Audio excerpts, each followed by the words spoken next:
In 90 seconds, officer, this entire base will know exactly what you just called me. The words were calm, almost quiet, and that was what unsettled Officer Daniel Mercer most. The black man standing beside the dark government sedan did not raise his voice. He did not argue. He did not glance toward the two young soldiers watching from behind the security barrier. He simply looked at the silver watch on his wrist, then back at Mercer with the steady patience of someone who had spent a lifetime waiting for other men to understand the consequences of their choices. It was 7:42 on a cold Virginia morning, and Fort Liberty Ridge was already awake. Beyond the steel gates, helicopters moved across the pale sky, transport trucks rolled along the perimeter road, and thousands of service members prepared for a ceremony no one on the base wanted to miss.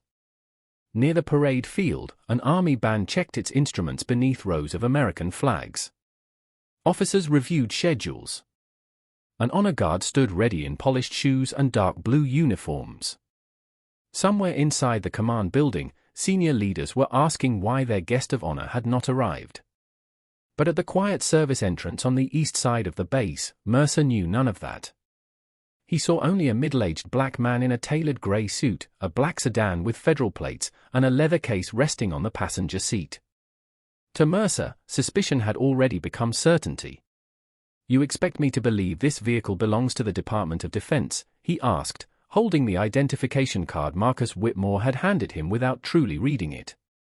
"It does not belong to me," Marcus replied. "It was assigned to me." Mercer gave a humorless laugh and glanced at the soldiers nearby, inviting them to share in his disbelief. Neither did. "Men like you always have an explanation," he said. "Stolen car, fake credentials, some story about knowing important people." Marcus watched him carefully. There was no fear in his face, but there was disappointment, deep and familiar, as though Mercer had spoken words he had heard in different forms for decades. "You have everything you need in your hand," Marcus said. "All you have to do is verify it." Mercer looked down at the card, then deliberately lowered it without checking the secure number printed beneath the seal. "I know a criminal when I see one." The sentence seemed to hang in the morning air. One of the soldiers behind the barrier shifted uncomfortably. The other stared at the ground. Marcus slowly removed his hand from his coat pocket and placed both palms where Mercer could see them. "Officer," he said, "your badge gives you authority. It does not give you permission to replace facts with prejudice." Mercer stepped closer and opened a pair of handcuffs. "Put your hands on the hood." Marcus looked beyond him toward the flag rising above the base, its colors catching the first light of day. Then he checked his watch again. 7:42 and 30 seconds. From somewhere beyond the gate, a radio crackled. A voice asked for Eagle Actual. Another voice answered with sudden urgency. Mercer did not notice the security lights changing from green to red. He did not hear the distant engines turning toward the east entrance. He only saw a man he believed had no power at all. Marcus placed his hands calmly on the hood and said, "You have 60 seconds left." 30 minutes earlier, Marcus Whitmore had stood alone in a quiet hotel room overlooking the gray Virginia countryside, fastening the cuff of his white shirt while dawn pressed a thin line of light across the window. On the desk beside him rested a small wooden box, dark with age and polished carefully at the edges. He opened it once before leaving. Inside lay a silver medal, a folded flag patch, and a photograph of two young officers standing in desert sunlight nearly 3 decades earlier. One of them was Marcus. The other was Lieutenant Aaron Price, the man who had once crossed open ground to pull Marcus to safety and never returned home from that deployment. Marcus touched the edge of the photograph with one finger, then closed the lid. The ceremony at Fort Liberty Ridge was supposed to begin at 8 o'clock. A full motorcade had been assigned to collect him, but Marcus had declined it before sunrise. He did not want flashing lights or an escort for this part of the morning. Standing before thousands of soldiers, before accepting a new command, he wanted 10 quiet minutes at the memorial wall where Aaron's name had been carved into black stone. He chose the gray suit instead of his uniform and requested a plain government sedan. Rank had followed Marcus for years, but remembrance required no stars on his shoulders. At 7:12, he drove away from the hotel, moving through 12 miles of mist-covered roads while the wooden box rested securely on the passenger seat. The radio remained low. A military weather report mentioned clear skies by mid-morning. Then a secure voice broke through the channel. Eagle Actual, Command 1 confirms the honor guard is in position. Marcus pressed the communication button. Received. I will enter through the east gate. Your escort is not showing on the route, sir. Marcus glanced at the empty road ahead. That is intentional. Keep the schedule. Inside the base, Captain Emily Carter studied the ceremony plan for the 4th time. The band was ready. The senior officers had arrived. Rows of service members stood near the parade field, unaware that the man they were waiting to honor was traveling without a single visible sign of his identity. Colonel Rebecca Hayes checked her watch at 7:31 and asked the command center to confirm his location. The answer came back uncertain. His vehicle was approaching the eastern perimeter, but the assigned escort remained at the hotel. At the gate, Private Noah Bennett had just begun his shift when the sedan appeared through the morning haze. He recognized the federal plates and reached for the authorized arrival list. Before he could wave the vehicle forward, a city police cruiser pulled across the access lane. Officer Daniel Mercer stepped out and raised one hand. The sedan stopped. Marcus lowered his window, calm and courteous, believing the delay would last less than a minute. Mercer looked at him, then at the expensive vehicle, and something hardened behind his eyes before a single document had been examined. Marcus noticed it immediately. He had seen that look in airports, restaurants, and neighborhoods where his uniform was absent and his accomplishments were invisible. Still, he offered his identification. "Good morning, officer. I am expected inside." Mercer took the card and studied Marcus instead of the seal. Behind the gate, Noah opened the arrival list and found the name at the top. General Marcus Whitmore. Access without delay. By the time Noah looked up, Mercer had already asked the question that would change the morning. "Tell me who this car really belongs to." Marcus held Mercer's gaze for a moment before answering. The vehicle was assigned by the Department of Defense for official travel. His voice was even, without anger or impatience, but Mercer heard confidence and mistook it for defiance.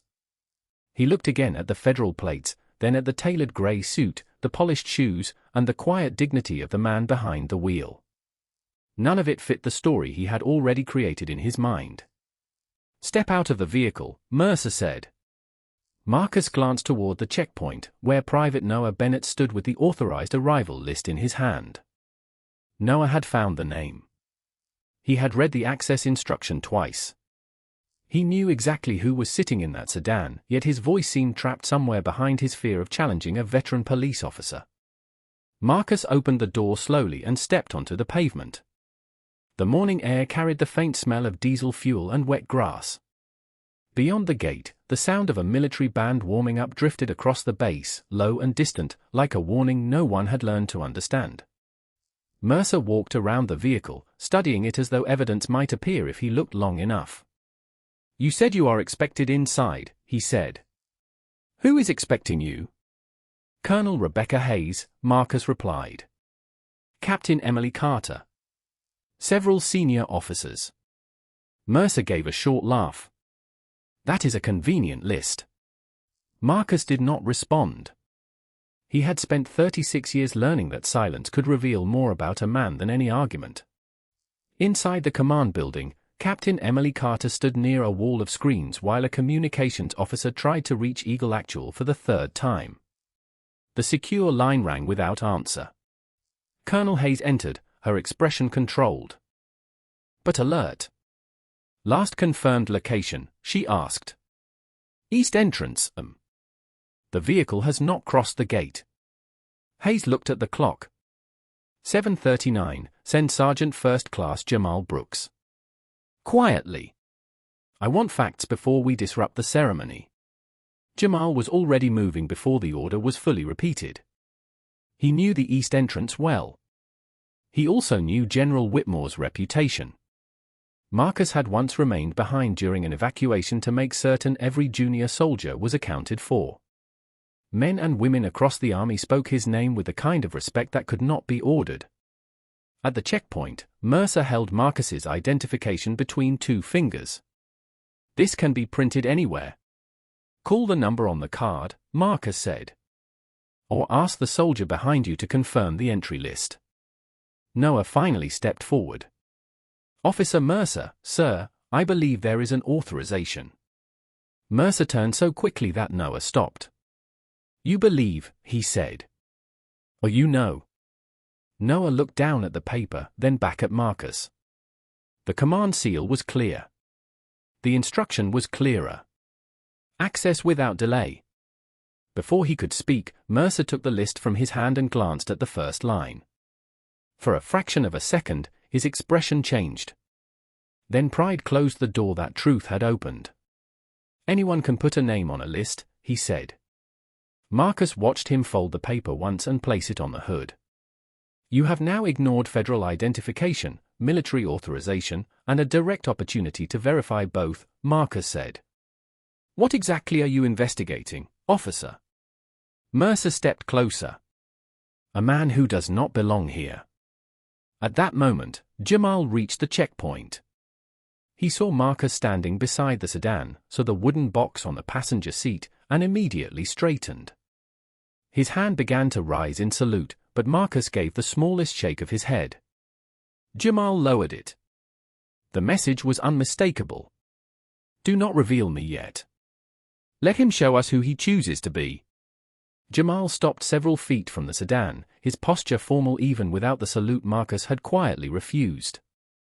Mercer looked from him to Noah, irritated by the attention gathering around a situation he believed he controlled. "Do you know this man?" Mercer asked. Jamal chose his words carefully. "I know the identification should be verified through the command center." "That was not my question. It is the answer that matters." Mercer's jaw tightened. He turned back to Marcus and held up the federal card as though it were an object he had already proven false. "You drive up in a government vehicle, name senior officers, and expect everyone to step aside. That is not how security works." Marcus remained still beside the hood. "Security works through verification. You have refused every method available to you." A cold breeze moved across the checkpoint, stirring the edge of Noah's authorization sheet. Behind the gate, soldiers crossed between buildings while the distant band repeated the opening measures of a ceremonial march. The contrast was almost painful. Inside, an entire base prepared to honor a lifetime of service. Outside, one officer had reduced that life to a suspicion built from skin color and pride. Mercer walked to the passenger side and looked through the window. His eye settled on the wooden box. "What is in there?" "A military decoration that belongs to the family of a fallen officer," Marcus said. "Do not touch it." Mercer turned with a faint smile. "You are in no position to give instructions." "That was not an instruction," Marcus replied. "It was a request for basic respect." Noah looked again at the printed order. The name at the top seemed impossible to ignore, yet Mercer had ignored it because accepting it would require admitting that his first judgment had been wrong. "Officer Mercer," Noah said, his voice stronger now, "the command seal is valid. The access code matches today's arrival roster." Mercer faced him. "You are a private. I have been doing this work for 18 years. Noah swallowed, but he did not look away. "The code still matches." For one brief moment, silence settled over the gate. Mercer could have stopped. He could have called the number on the card, returned the identification, and allowed the sedan through. The truth stood directly in front of him, offering a final exit. Instead, he folded his arms. People steal credentials. People copy plates. People learn names. Marcus studied him with a sadness deeper than anger. And people sometimes protect a mistake because their pride matters more than the truth. Mercer stepped closer. "You think this is about pride? I think you decided what I was before I lowered the window." Jamal's expression changed. Noah drew a slow breath. Even the morning seemed to grow quieter around them. Mercer pointed toward the sedan.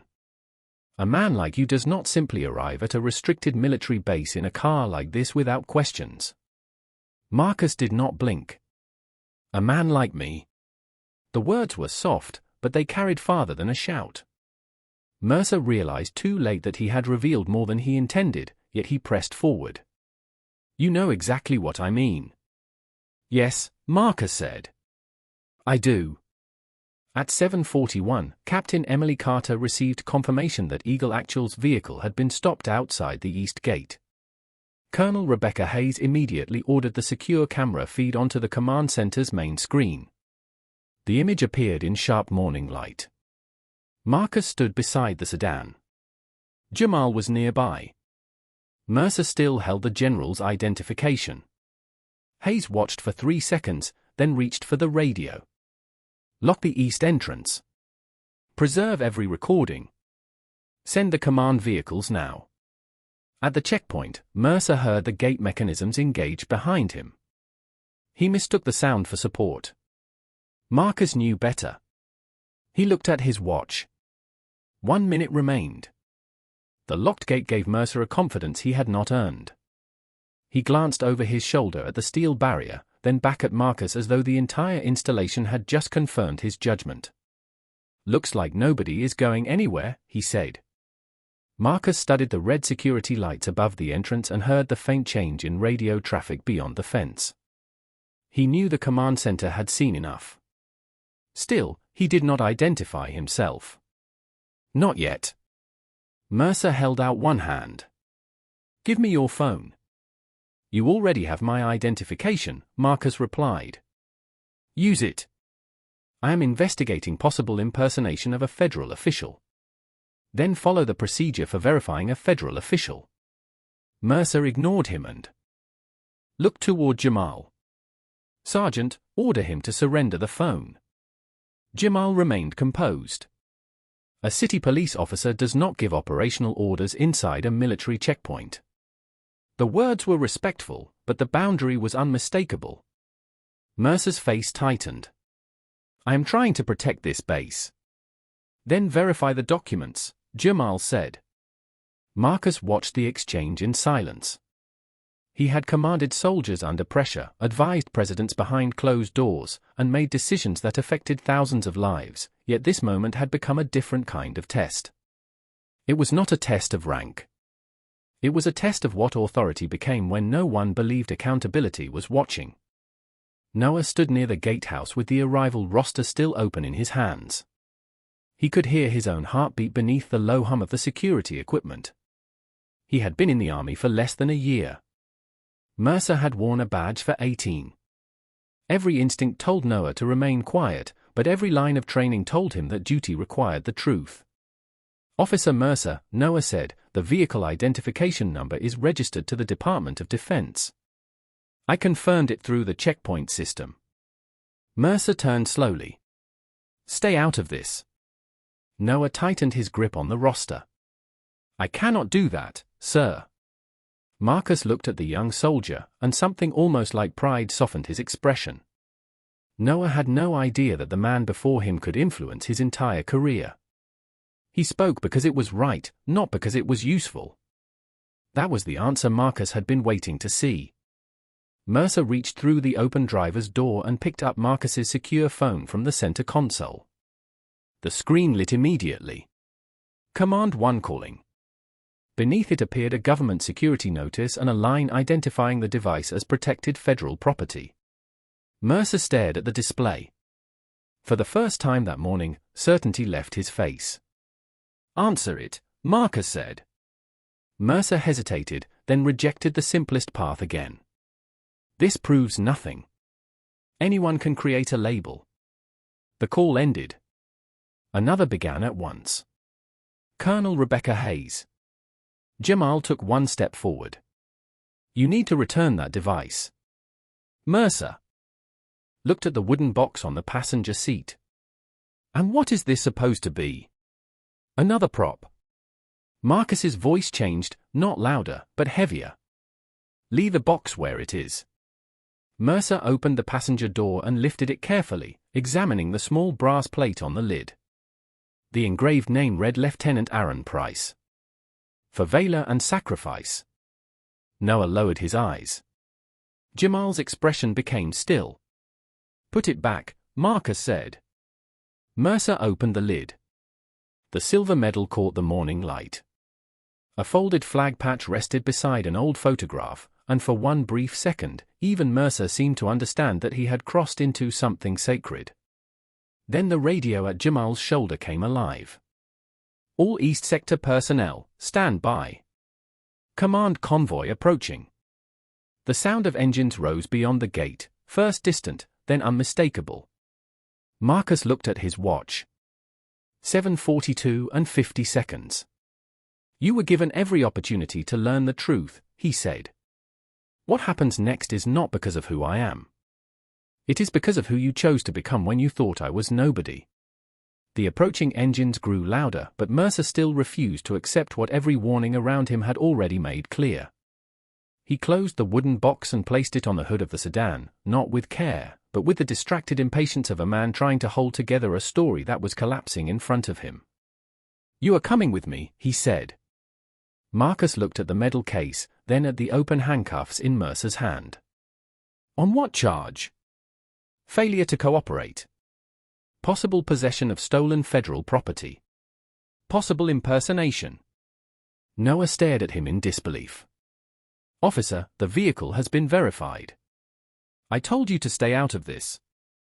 Jamal stepped forward, calm but unmistakably firm. The command center has ordered this checkpoint secured. You need to stop and wait for the senior officer arriving now. Mercer pointed toward Marcus. I have a suspect standing beside a federal vehicle with questionable credentials. I am not stopping because a few soldiers are nervous. Marcus slowly placed his hands behind his back before Mercer could issue another command. He did not do it in surrender. He did it to remove every excuse Mercer might later invent. The first cuff closed with a quiet click. Noah looked away. Jamal did not. Marcus raised his eyes toward the flag above the gate as the morning wind carried it fully open. For 36 years, he had served beneath that flag in places most Americans would never see.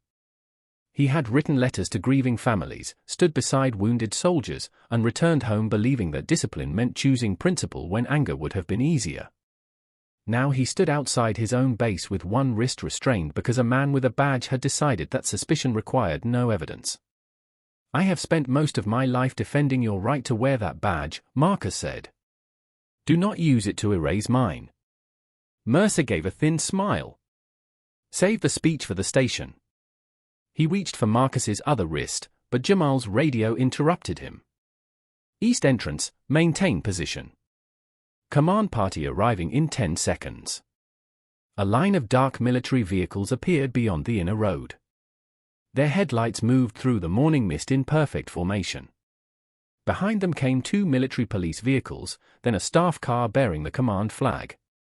The band on the parade field had stopped playing. Across the base, service members were turning toward the east gate as messages spread from building to building. Eagle Actual had been located. Eagle Actual was being detained. Mercer watched the convoy approach, and uncertainty finally broke through his expression. What is this? He asked. No one answered. The vehicle stopped inside the gate. Doors opened. Senior officers stepped out in formal uniforms, followed by military police and members of the honor guard. They did not rush. They did not shout. They moved with the controlled precision of people who understood that true authority never needed panic. Colonel Rebecca Hayes walked to the front, her gaze passing over Noah, Jamal, the federal identification in Mercer's hand, and the single cuff around Marcus's wrist. Captain Emily Carter followed several steps behind her, her face pale with disbelief. Mercer looked from the command flag to the rows of officers gathering beyond the barrier. Who is he? He whispered. Marcus checked his watch. It was 7:43. The 60 seconds were over. The steel gate began to open, and every person in uniform on the other side came to attention. Colonel Rebecca Hayes crossed the open gate with measured steps, and the officers behind her followed in silence. No one reached for Mercer. No one raised a voice. The weight of the moment came from something far more powerful than force. It came from recognition. Hayes stopped several feet from Marcus, brought her heels together, and raised her hand in a precise salute. "General Marcus Whitmore, Commander of United States Army Strategic Command, welcome to Fort Liberty Ridge, sir." The words moved through the checkpoint like a sudden change in weather. Captain Emily Carter saluted next. Then Jamal. Then Noah. Beyond the gate, every officer, soldier, and member of the honor guard lifted a hand at the same time. Hundreds of uniforms stood motionless beneath the morning sky, their attention fixed on the black man Mercer had called a criminal less than 2 minutes earlier. Mercer looked at the federal identification still in his hand.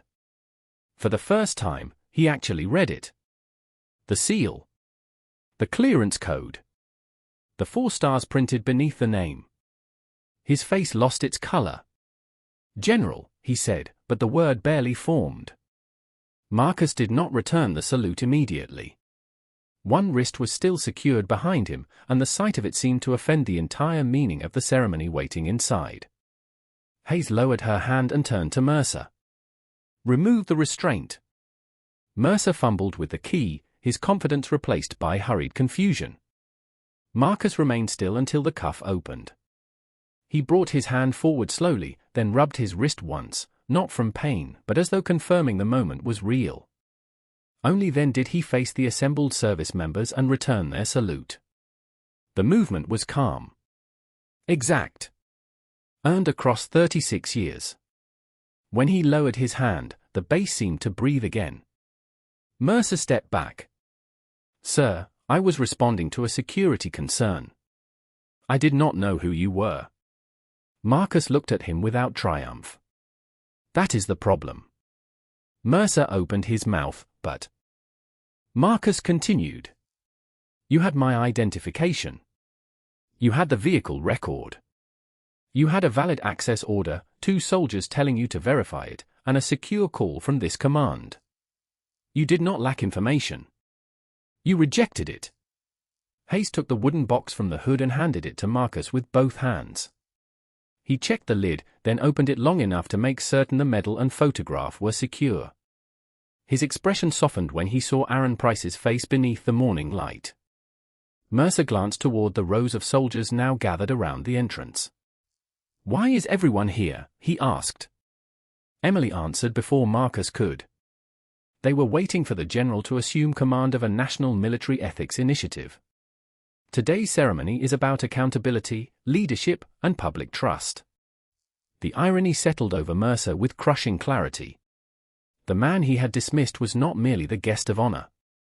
Marcus had been chosen to lead a nationwide reform effort involving military installations, civilian law enforcement partnerships, and the responsible use of authority. Mercer tried again. "I made a judgment call." Marcus closed the wooden box. A judgment call is made after examining facts. What you made was an assumption.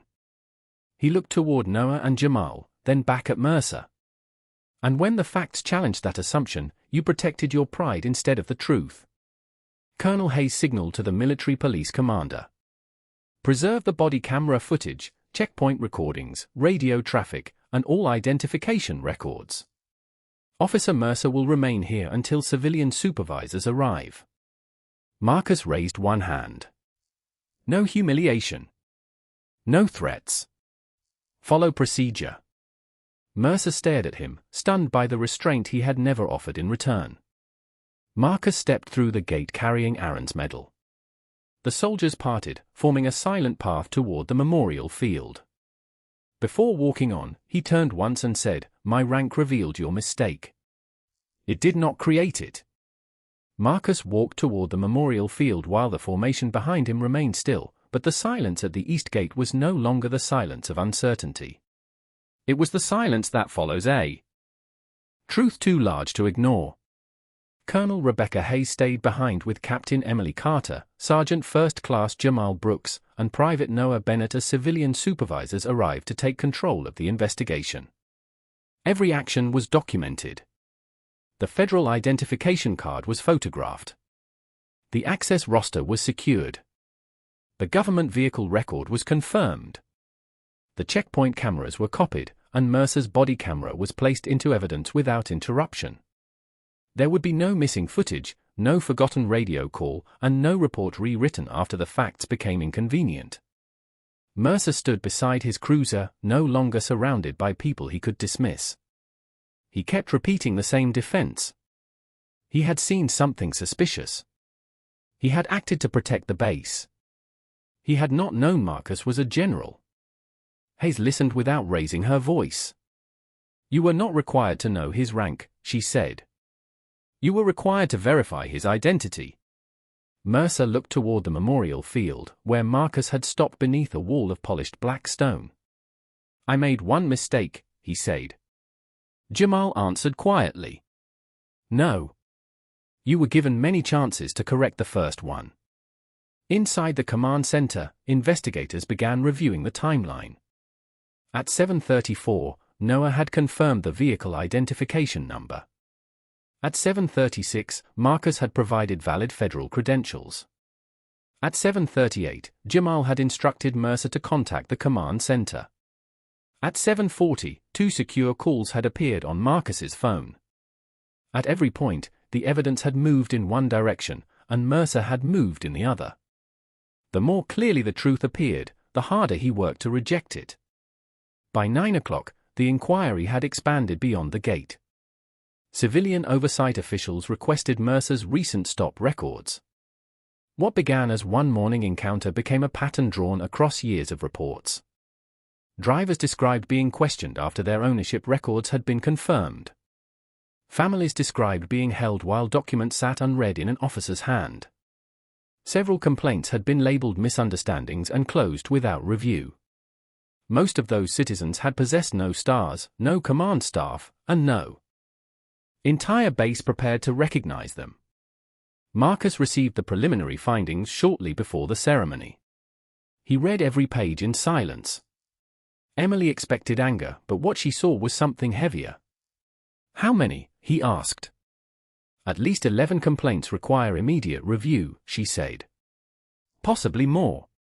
Marcus closed the file. "Then this morning was never only about me." At the memorial wall, an elderly woman waited beside Aaron Price's engraved name. Her name was Margaret Price, and she held a folded program with both hands. Marcus approached without an escort and gave her the wooden box. "Your son carried others when he could have saved himself," Marcus told her. "Everything I achieved afterward was built on time he gave me." Margaret opened the box and touched the silver medal. Her eyes filled, but her voice remained steady. "He would be proud of you." Marcus looked back toward the gate, where investigators continued their work. "I hope he would be proud of what happens next." He returned to the command building and issued one instruction. Mercer would receive due process, every old complaint would be reopened, and no person involved would be publicly humiliated for entertainment. The purpose was not revenge. It was accountability. "A system proves its character," Marcus said, "when it protects the person who has no title anyone recognizes." By 10 o'clock, the parade field at Fort Liberty Ridge had filled with soldiers, civilian employees, military families, and local officials who had come to witness the beginning of a new command. The morning mist had lifted, leaving a clear blue sky above rows of American flags.